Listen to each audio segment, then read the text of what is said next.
பெண்ணோட வளையலை திருடும் திமுக கவுன்சிலர். இப்போ இந்த இதில் ஒரு விழா நடக்குது. திமுக கவுன்சிலர் அதில் இருக்கிற பெண்கள் அதில் கலந்துக்கிறாங்க.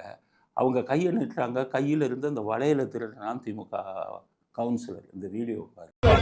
போராடுவோம் போராடுவோம் தமிழ்நாடு தமிழ்நாடு போராடும் போராடும் தமிழ்நாடு தமிழ்நாடு வெல்லும் வெல்லும் இதுதான் இதுதான் ஒரே இலக்கு ஒரே இலக்கு மக்களவை தொகுதி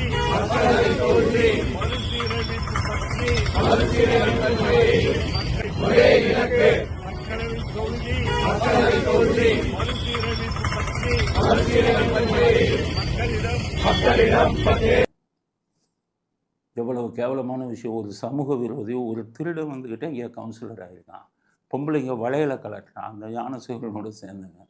அப்போ இந்த இதில் இப்போ இதில் மனசாட்சி உள்ள முதலமைச்சராக இருந்தால் ஸ்டாலின் இதை பார்த்துட்டு வளையலை எவன் கலட்டினானா அவனை கட்சி விட்டு நீக்கணும்ல, செய்ய மாட்டார். அதனால தான் இந்த மாதிரி குற்றங்கள் அதிகமாக இருக்க காரணமே ஸ்டாலின் தான், ஊக்குவிக்கிறார் அப்படிங்கிறது தான் நம்முடைய கருத்து.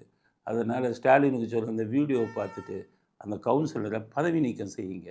வளையலை திருடுறவையெல்லாம் அங்கே இருந்தால் இன்னும் 2 வருஷத்துக்கு நாட்டு மக்கள் இதை ஒவ்வொரு இதுக்கும் லஞ்சம் வாங்கி நாட்டு மக்களுடைய நிம்மதியவே கெடுத்துடுவான். வீட்டு வாசலில் மண்ணை கொட்டினா நிற்கிறான் கவுன்சிலர். என்ன வீடு கட்ட போகிறீங்களா, எனக்கு இவ்வளோ பணம் கொடுங்கங்கிறான். வீட்டில் தண்ணி வரல, வாட்டர் போர்டுக்கு ஃபோன் பண்ணால் அந்த ஏஐ என்ன சொல்கிறான், வாட்டர் போர்டில் கவுன்சிலரை போய் பாருங்கங்கிறான். கவுன்சிலரை கவனித்தாதான் தண்ணி வராத ரிப்பேர் பண்ணுவாங்க. இது ட்ரைனேஜ் அடைச்சிக்கிடுச்சு, கவுன்சிலரை போய் கவனிங்கிறான் ட்ரைனேஜில் இருக்கிற ஏஇ.